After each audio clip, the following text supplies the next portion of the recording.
Court का यह फैसला ममता बनर्जी सरकार को झटका है। टीएमसी बैकफुट पर है और कह रही है कि सुप्रीम कोर्ट का फैसला मानेंगे। बीजेपी, कांग्रेस और लेफ्ट पार्टियां इससे खुश हैं और ममता सरकार पर हमले कर रही हैं।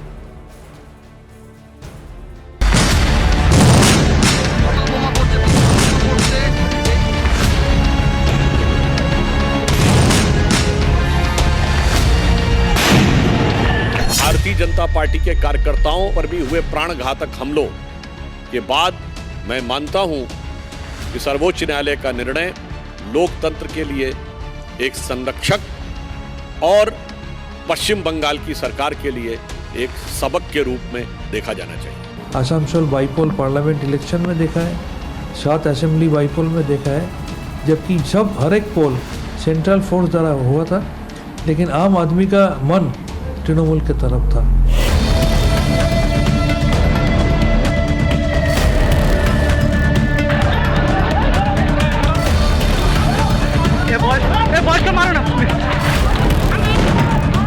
ममता बनर्जी ने एक थप्पड़ अपने एक गाल में खाया कलकत्ता हाईकोर्ट से, दूसरा थप्पड़ दूसरा गाल में सुप्रीम कोर्ट से उनको मिलेगा और वो मिला है आज। इसके लिए उनको मुबारकबाद। आज पश्चिम बंगाल डे भी है, वेस्ट बंगाल डे है, इसके लिए उनको मुबारकबाद मैं देता हूँ। Law and order state subject है और स्टेट चलेगा स्टेट का सरकार के अनुसार। इस बार नॉमिनेशन पीसफुली हुआ, पीसफुली रहेगा।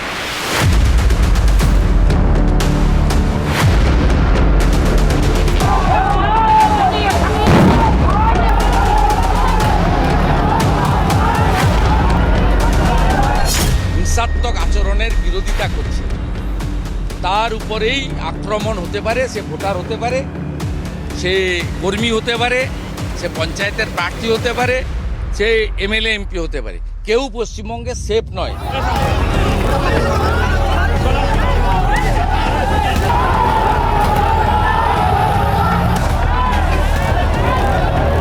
कांग्रेस पार्टी का हमारा एक कार्यकर्ता शहीद हुआ।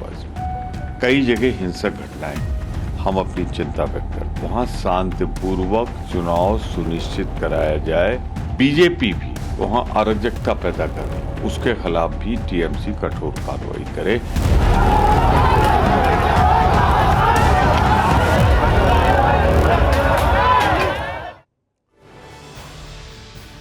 अब समझिए कि पंचायत चुनाव के लिए सेंट्रल पैरामिलिट्री फोर्सेस की तैनाती क्यों जरूरी है।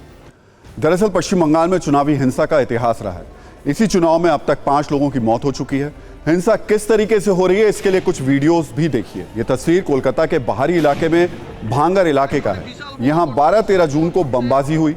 बम ऐसे फेंके जा रहे थे जैसे गुलदस्ते से फूल फेंके जा रहे हैं। अब दूसरी तस्वीर देखिए।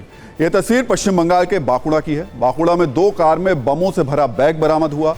धमाका ना हो जाए उससे बचने के लिए शायद इसे पानी से भरी बाल्टी में रख दिया गया। तीसरी तस्वीर भी पश्चिम बंगाल की है, जहां एक टीएमसी समर्थक तमंचा लहरा रहा था। 8 जून को चुनाव के ऐलान के एक दिन पहले ही कांग्रेस के एक कार्यकर्ता की हत्या कर दी गई थी। ऐसी तस्वीरें डराने वाली थी, जिसे देखते हुए बंगाल में शांतिपूर्ण चुनाव पर संकट के बादल मंडरा रहे थे। वैसे पश्चिम बंगाल में चुनावी हिंसा का इतिहास रहा है। 2018 के पंचायत चुनाव में इतनी हिंसा हुई कि कई जगह चुनाव रद्द करने पड़े थे। 2018 में पश्चिम बंगाल में ग्राम पंचायत, जिला परिषद और पंचायत समिति की 58,692 सीटों के लिए हुए चुनाव में 20,159 पर ही चुनाव लड़ा ही नहीं गया। करीब 34% सीटों पर निर्विरोध चुनाव होने पर सुप्रीम कोर्ट ने हैरानी जताई थी। सुप्रीम कोर्ट ने उस वक्त कहा था कि राज्य में पंचायत चुनाव में इतनी बड़ी संख्या में सीटों पर चुनाव लड़ा ही नहीं गया, ये बात परेशान करने वाली है। पंचायत चुनाव में हिंसा को देखते हुए कलकत्ता हाईकोर्ट ने व्हाट्सएप से नामांकन करने की इजाजत दे दी थी। जरा अंदाजा लगाइए कि हिंसा और दहशत का आलम कितना ज्यादा रहा होगा। इस चुनाव में 30 से ज्यादा लोगों की मौत हुई थी, जबकि 100 से ज्यादा लोग घायल हुए थे।